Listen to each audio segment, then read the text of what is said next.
इस वीडियो में हम पढ़ रहे हैं क्लास 9th के ज्योग्राफी के चैप्टर नंबर 2 को, जिसका नाम है फिजिकल फीचर्स ऑफ इंडिया। और यह वीडियो नंबर 3 इस चैप्टर का। इसके पहले 2 वीडियोस की हैं मैंने इस चैप्टर के ऊपर, तो अगर आपने उन वीडियोस को नहीं देखा तो नीचे डिस्क्रिप्शन में लिंक है जहां से आप सारे वीडियोस इस चैप्टर के देख सकते हैं। तो देखिए, पिछले वीडियो में यहाँ तक हमने खत्म किया था, यानी कि हिमालय के बारे में हमने पढ़ा था। और इस वीडियो में हम उसके आगे पढ़ने वाले हैं और एक नए फिजियोग्राफिक डिवीजन को पढ़ने वाले हैं जिसका नाम है नॉर्दर्न प्लेन। तो आइए हम पढ़ते हैं नॉर्दर्न प्लेन को और देखते हैं कि आखिर हमें इस नॉर्दर्न प्लेन के बारे में पढ़ना क्या है। तो देखिए, नॉर्दर्न प्लेन जो हम समझते हैं, तो नॉर्दर्न प्लेन आखिर है क्या। तो नॉर्दर्न प्लेन को सिंपली आप देखें तो इंडिया में वो रीजन जिसमें कि आपका गंगा का पूरा रीजन आ जाता है, या फिर पाकिस्तान में आपका जो सिंध नदी है उसका रीजन आ जाता है, या फिर जो ब्रह्मपुत्र का रीजन है, इन सभी को मिला देते हैं। यानी कि आपका पंजाब, बिहार, यूपी, फिर झारखंड, पश्चिम बंगाल, फिर पाकिस्तान का पंजाब, असम, इन सभी रीजन्स को एक साथ आप अगर मिला दें तो ये पूरा रीजन एक साथ मिलकर नॉर्दर्न प्लेन कहलाता है। अब देखिए, नॉर्दर्न प्लेन जो है उसको 3 पार्ट्स में हम डिवाइड कर सकते हैं, क्योंकि नॉर्दर्न प्लेन जो है वो 3 मेजर रिवर सिस्टम्स से मिलकर बना हुआ है। वो है पहला इंडस, दूसरा गंगा और तीसरा ब्रह्मपुत्र। तो इन तीनों नदियों का नाम सुनते ही एक तरीके से आप समझ गए होंगे कि आखिर ये नॉर्दर्न प्लेन है क्या। तो देखिए, जो पूरा इंडस रिवर सिस्टम है पाकिस्तान का, इंडिया का जो गंगा रिवर सिस्टम है और ब्रह्मपुत्र रिवर सिस्टम है, इन सभी को एक साथ अगर आप रखें तो उसी को हम नॉर्दर्न प्लेन कहते हैं। तो देखिए, इसमें आपका जितने भी ट्रिब्यूटरीज हैं इनको भी हम इंक्लूड कर लेते हैं, यानी कि गंगा के जितने भी ट्रिब्यूटरीज हैं, ब्रह्मपुत्र के, और जो इंडस रिवर है उसके ट्रिब्यूटरीज को। तो अब यहाँ सोच रहे होंगे कि आखिर ये ट्रिब्यूटरी होती क्या है। तो यहाँ पर देखिए, 2 चीज़ें मैं आपको समझाना चाहता हूँ। पहला तो है ट्रिब्यूटरी और दूसरा है डिस्ट्रीब्यूटरी। इन दोनों चीज़ों के बारे में आप कई बार सुनेंगे। तो देखिए, ट्रिब्यूटरी क्या होती है। मान लीजिए ये गंगा नदी है, गंगा नदी है, और इसमें कई सारी छोटी छोटी नदियां आकर गिरती हैं, जैसे यमुना गिरती है, सोन नदी गिरती है, और भी बहुत सारी छोटी छोटी नदियां जाकर इस गंगा नदी में मिलती हैं। तो वो जो नदियां हैं जो कि किसी खास नदी में जाकर मिल रही, यानी गंगा में मिल रही है यमुना, तो हम कहेंगे कि यमुना जो है वो गंगा की ट्रिब्यूटरी है। तो ये होती है ट्रिब्यूटरी। और इसी को जस्ट अगर हम अपोजिट कर दें, और अगर कोई नदी है वो इस तरीके से बह रही है और वो आगे जाकर कई धाराओं में टूट जाती है, मतलब एक नदी है, गंगा नदी ऐसे जा रही है और वो आगे चलकर इस तरीके से छोटे छोटे कई सारे उसके धारा उससे निकल जाते हैं, तो उसे हम कहते हैं डिस्ट्रीब्यूटरी, यानी उसका एक टूटा हुआ हिस्सा। तो ये दोनों चीज़ों को आपको समझना बहुत ही ज़रूरी था।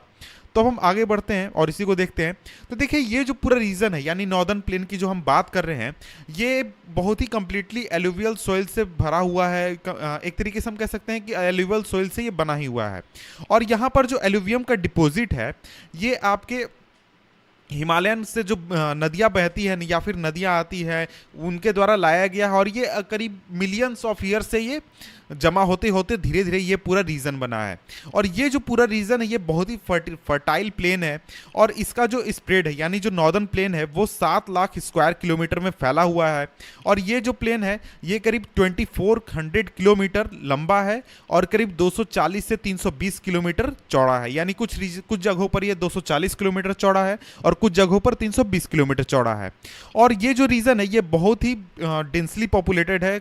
तो अगर आप इंडिया का मैप देखें या फिर इंडिया का अगर आप पॉपुलेशन डिवीज़न देखें, तो आप पाएंगे कि यूपी में जो पॉपुलेशन डेंसिटी है, बिहार में है, या फिर इस पूरे नॉर्दर्न रीजन में जो पॉपुलेशन डेंसिटी है वो आपको दूसरे रीजन के मुकाबले ज़्यादा देखने को मिलेगी। उसका रीज़न ये है कि देखिए, ये जो इलाका है ये यहाँ पर रिसोर्सेज बहुत ज़्यादा हैं, यहाँ पर कोई भी व्यक्ति आसानी से खेती कर सकता है, अपने जीविका को चला सकता है। तो इसलिए पहले के लोग इस इलाके में आकर ज़्यादा बसे। तो देखिए, ये जो पूरा रीजन है ये रिच सॉइल यहाँ पर मौजूद है, यानी कि इस पर आप बहुत ही आसानी से खेती कर सकते हैं, और बहुत ही एडिक्वेट अमाउंट में यहाँ पर वाटर भी मौजूद है। और ये एक बहुत ही एक तरीके से फेवरेबल क्लाइमेट है एग्रीकल्चर के लिए, और इंडिया का एक बहुत ही प्रोडक्टिव एरिया है। तो इसके बाद आगे बढ़ते हैं और देखते हैं। तो देखिए, यहाँ पर एक इमेज दिखाया गया है नॉर्दर्न प्लेन का, जहाँ पर कुछ लोग जो हैं वो अपने खेत में काम कर रहे हैं, खेती कर रहे हैं। तो देखिए, जो रिवर्स हैं नॉर्दर्न प्लेन में, वो एक तरीके से आपके माउंटेन से आते हैं।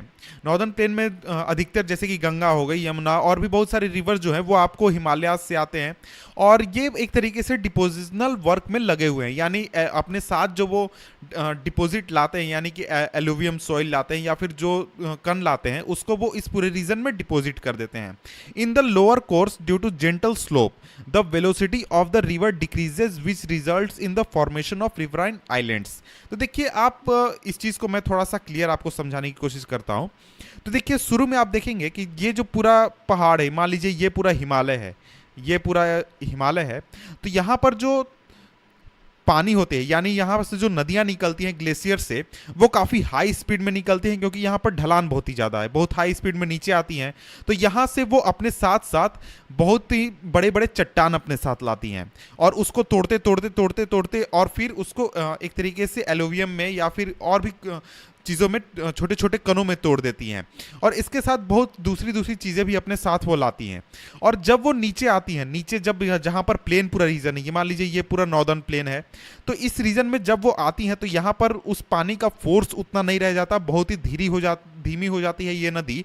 और फिर ये जब नीचे लेवल पर ये बहने लगती है ये नदी, तो यहाँ पर जो ये पूरा डिपॉजिट है, यानी अपने साथ जो नदी कण लाती है, जो चीज़ें लाती है, उसको इस इलाके में वो छोड़ने लगती है, इस इलाके में जमा करने लगती है।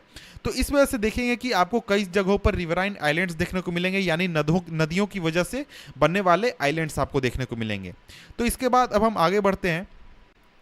तो देखिए जो नदियां हैं वो अपने लोअर कोर्स में वो कई सारे चैनल्स में टूट जाती हैं डिपोजिशन की वजह से, जो एक तरीके से गाद हम कहते हैं, गाद की डिपोजिशन की वजह से, और इसी को हम डिस्ट्रीब्यूटरीज कहते हैं। यानी कि एक नदी ऐसे आई और वहाँ पर कुछ डिपॉजिट हो गया और इससे अलग होकर एक धारा बहने लगी और एक और धारा बहने लगी, तो बहुत सारे धारा बहने लगे, तो उसमें वो उन सभी को हम डिस्ट्रीब्यूटरी कहते हैं। यानी इसको डिस्ट्रीब्यूटरी, सभी को डिस्ट्रीब्यूटरी कहते हैं। यानी एक नदी से अगर कोई धारा अलग निकलती है तो उसे हम डिस्ट्रीब्यूटरी कहते हैं, और कोई धारा जाकर नदी में मिलती है तो उसे ट्रिब्यूटरी कहते हैं। तो इसके बाद हम आगे बढ़ते हैं। जो देखिए जो नॉर्दर्न प्लेन है उसको हम ब्रॉडली डिवाइड कर सकते हैं 3 सेक्शन में। 3 सेक्शन कैसे? तो देखिए जो वेस्टर्न पार्ट है नॉर्दर्न प्लेन का, उसको हम पंजाब प्लेन्स कहते हैं, यानी जो आपका पूरा पाकिस्तान का रीजन हो गया, इंडस रिवर वैली जो पूरा हो गया और उसके ट्रिब्यूटरीज, इसको हम एक तरीके से पंजाब प्लेन्स कहते हैं, और इसका ज़्यादातर हिस्सा जो है वो पाकिस्तान में है। और इसके साथ ही इसमें जो आपके इंडस रिवर हैं और उसके ट्रिब्यूटरी जैसे कि झेलम, चेनाब, रावी, बीस और सतलज जो कि हिमालय से निकलती हैं, इस रीजन में ये नदियां पाई जाती हैं। और ये जो सेक्शन है यहाँ पर बहुत बड़ी संख्या में आपको द्वाब्स देखने को मिलेंगे। अब यहाँ बात आता है कि ये द्वाब्स क्या होते हैं। तो देखिए इसमें यहाँ पर आपको एक्सप्लेन किया गया है। द्वाब देखिए 2 वर्ड से मिलकर बना हुआ है, पहला तो दो और दूसरा आप। तो देखिए दो का मतलब होता है टू और आप का मतलब वाटर, ऐसा इलाका जो कि 2 धाराओं से घिरा हुआ है। मतलब कि द्वाब का सिंपल मतलब होता है 2 नदियों के बीच में होना या फिर 2 पानी के धाराओं के बीच में होना। तो एग्जाम्पल में आप देख सकते हैं जैसे गंगा और यमुना जाकर इलाहाबाद में मिलती है, त्रिवेणी में मिलती है, तो इसी वजह से जो गंगा और यमुना के बीच का रीजन हो गया उसी को हम द्वाब कहेंगे। तो इस तरीके के जो रीजन है आपको पाकिस्तान में बहुत ज्यादा देखने को मिलेंगे इंडस रिवर वैली सिस्टम में। तो अब हम आगे बढ़ते हैं और देखते हैं। तो देखिए यहाँ पर हमने बात की नॉर्दर्न प्लेन के एक हिस्से के बारे में और वो है पंजाब प्लेन। अब हम दूसरे हिस्से की बात करते हैं जिसका नाम है गंगा प्लेन। तो देखिए जो गंगा प्लेन है वो एक्सटेंड करता है घग्गर नदी और तीस्ता नदी के बीच में, और ये फैला हुआ है आपके नॉर्थ इंडिया में, जिसमें कि आपका हरियाणा, दिल्ली, यूपी, बिहार और झारखंड का कुछ हिस्सा और वेस्ट बंगाल का कुछ हिस्सा आ जाता है। और इसके अलावा और आपको असम में ब्रह्मपुत्र प्लेन देखने को मिलता है। तो 3 प्लेन कौन कौन से हो गए? पहला आपका पंजाब प्लेन, दूसरा गंगा प्लेन और तीसरा Brahmaputra plane.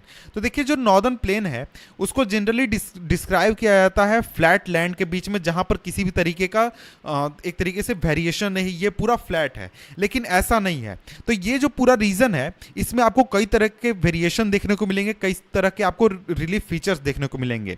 According to variation in relief features the northern plain can be divided into 4 region. तो देखिए रिलीफ फीचर में वेरिएशन की वजह से हम नॉर्दर्न प्लेन को 4 रीजन्स में डिवाइड कर सकते हैं। तो देखिए जो नदियां हैं जब वो माउंटेन से डिसेंड करती हैं तो उसके बाद एक छोटा सा बेल्ट आता है, नैरो बेल्ट आता है 8 से 16 किलोमीटर का, जो कि एक तरीके से शिवालिक रेंज के पैरेलल में लाई करती हैं, उसके स्लोप के पैरेलल में लाई करती हैं। और यहाँ पर आपको बहुत ही बड़ी संख्या में पेबल्स देखने को मिलेंगे, कंकर्स देखने को मिलेंगे, और इस रीजन को भाबर कहा जाता है। और जितने भी जो नदियां हैं, जो कि नदियां उतरती हैं शिवालिक से या फिर हिमालय से, वो भाबर रीजन में डिसेपियर हो जाती हैं। डिसेपियर कहने का मतलब ये है कि देखिए उस रीजन में आपको इतने सारे कंकड़ हैं, इतने सारे छोटे छोटे कंकड़ हैं, इतने सारे कंकड़ हैं कि वहाँ पर जब नदियाँ आती हैं तो इस कंकड़ के नीचे से नदियाँ बहती हैं और पानी हमें ऊपर दिखता नहीं है। तो इसलिए हमें यहाँ पर कहा जा रहा है कि नदियाँ डिसेपियर हो जाती हैं। तो वहाँ पर आप जाएंगे तो आपको सिर्फ कंकड़ देखने को मिलेगा, आपको पानी नहीं दिखेगा। उसका रीज़न ये है कि पानी पत्थल के नीचे से बह रही है, क्योंकि पत्थल्स में आप देखते हैं कि छोटे छोटे स्पेस होते हैं। इस तरीके से आप अगर पत्थल रखें तो पत्थल के बीच में से पानी बह सकता है। तो देखिए इस भब्बर रीजन में आपको पानी देखने को नहीं मिलेगा, इसलिए कहा जाता है कि यहाँ पर नदियाँ जो हैं वो डिसेपियर हो जाती हैं। इस रीजन से थोड़ा सा साउथ में आप जाएंगे तो जो स्ट्रीम्स हैं और जो रिवर्स हैं, यानी जितने भी धाराएं हैं या फिर नदियां हैं, वो फिर से रीइमर्ज हो जाती हैं। उसका रीज़न ये है कि ये जो पूरा रीजन है, यहाँ पर आपको मिट्टी मौजूद है, या फिर आप कह सकते हैं कि यहाँ पर आपको मिट्टी मौजूद है और पेबल्स मौजूद नहीं है। और इसलिए ये जो पूरा रीजन है, पानी की मौजूदगी की वजह से और मिट्टी के मौजूद होने की वजह से, ये जो इलाका है ये वेट इलाका है, स्वैम्पी इलाका है और मार्शी इलाका है, और इसे हम तेराई कहते हैं। तो कौन कौन से हमने रीजन्स देखे? भाबर और दूसरा तेराई। तो देखिए ये जो इलाका है ये पहले काफ़ी डेंसली फॉरेस्टेड एरिया हुआ करता था, और इन फॉरेस्ट को एक तरीके से क्लियर कर दिया गया है, क्लीन कर दिया गया है, ताकि एग्रीकल्चर लैंड को यहाँ से एक्वायर किया जा सके और उन लोगों को बसाया जा सके जो कि पार्टीशन के बाद पाकिस्तान से आए हैं। तो आप चाहें तो इस रीजन में आप दुधवा नेशनल पार्क को एक तरीके से लोकेट कर सकते हैं। तो यहाँ पर सिंपली आप समझ लीजिए कि दुधवा नेशनल पार्क जो है वो इसी रीजन में स्थापित है। तो देखिए जो लार्जेस्ट पार्ट है नॉर्दर्न प्लेन का, वो ओल्डर एलुवियम से मिलकर बना हुआ है, और ये जो रीजन है ये फ्लड प्लेन्स के ऊपर थोड़ा स्थित है, और ये एक तरीके का टेरेस लाइक फीचर क्रिएट करता है, और इस रीजन को कहा जाता है भांगर। तो यहाँ पर जो चीज़ें मैंने कही उन चीज़ों को आप समझ नहीं पाए होंगे, तो इन चीज़ों को मैं इमेज के जरिए आपको समझाने की कोशिश करता हूँ। तो देखिए यहाँ पर मैं क्या आपको इमेज दिखाता हूँ, ये देखिए इमेज है। तो इसमें आप पूरे स्लोप को देख सकते हैं। यहाँ पर देख सकते हैं कि ये पूरा रीजन जो है हिमालय है यहाँ पर। इसके बाद आपका भाबर आ जाता है, जहाँ पर आपको पथरीले इलाके हैं, जहाँ पर नदी आपको नहीं दिखती है। उसके बाद तेराई का रीजन आ जाता है। तेराई का जो रीजन है वो काफ़ी एक तरीके से दलदली जैसा इलाका होता है। उसके बाद आता है आपका भांगर। तो देखिए भांगर जो रीजन है वो आपके खादर के थोड़ा सा ऊपर आता है, और खादर को हम एक तरीके से फ्लड वैली कहते हैं, क्योंकि यहाँ पर आपको हमेशा बाढ़ आती रहती है। यहाँ पर आपका जो सोइल है वो हमेशा चेंज होते रहता है। लेकिन जो भांगर का इलाका है वहाँ पर आपको हमेशा सोइल चेंज नहीं होती। क्यों? क्योंकि यहाँ पर हमेशा आपको बाढ़ नहीं आता है। ये काफ़ी ओल्ड एलुवियम सोइल है यहाँ पर। तो इस चीज़ से आप समझ गए हो कि आखिर भांगर क्या है, तेराई क्या है, भाबर क्या है, और यहाँ पर खादर क्या है। तो खादर को मैं थोड़ा आगे डिस्कस करूँगा। तो देखिए यहाँ पर रिवर वैली है, बाढ़ आएगा तो सिर्फ खादर के इलाके में आएगा, बाढ़ आपके भांगर के इलाके में नहीं आएगा। और भांगर का जो इलाका है इसीलिए यहाँ पर आपको ओल्ड सोइल देखने को मिलता है, क्योंकि यहाँ पर बाढ़ नहीं आता है, इसलिए यहाँ पर काफ़ी पुराना सोइल है। तो इसी के आगे बढ़ते हैं और देखते हैं कि आगे हमें क्या पढ़ना है। तो इस रीजन में जो सॉइल है वो कंटेन करता है कैल्केरस डिपॉजिट, जिसे कि इस रीजन में कई रीजन में कंकड़ भी कहा जाता है। कैल्केरस से कहने का मतलब हुआ आपको कैल्शियम कार्बोनेट यहाँ पर आपको बहुत ही ज़्यादा मिलता है। तो देखिए जो नए और यंगर डिपॉजिट हैं फ्लड प्लेन्स के, उसे खादर कहा जाता है। तो यह अभी आपको मैंने बताया कि खादर क्या होता है। तो देखिए they are renewed almost every year and so are fertile thus ideal for intensive agriculture. तो देखिए जैसा मैंने आपको इमेज बताया कि जो खादर का इलाका है वहाँ पर आपको हर साल या फिर 1-2 साल के बीच में बाढ़ आती रहती है। तो ये पूरी रीजन आप देख सकते हैं, ये खादर है, यहाँ पर रिवर वैली के बिल्कुल एकदम नज़दीक है। तो यहाँ पर हमेशा आपको बाढ़ आती रहती है, यहाँ पर हमेशा आपको सॉइल चेंज होते रहता है। इसलिए ये जो रीजन है यहाँ पर आप आसानी से खेती कर सकते हैं और ये काफ़ी फर्टाइल है और इसमें आप एक्सटेंसिव खेती कर सकते हैं, इसमें आपको ज़्यादा परेशानी नहीं होगी। तो इस वीडियो में इतना ही। नेक्स्ट वीडियो में हम देखेंगे द पेनिनसुलर प्लेटू के बारे में और इस चैप्टर को द एंड करेंगे। तो मिलते हैं आपसे नेक्स्ट वीडियो में, तब तक के लिए गुड बाय।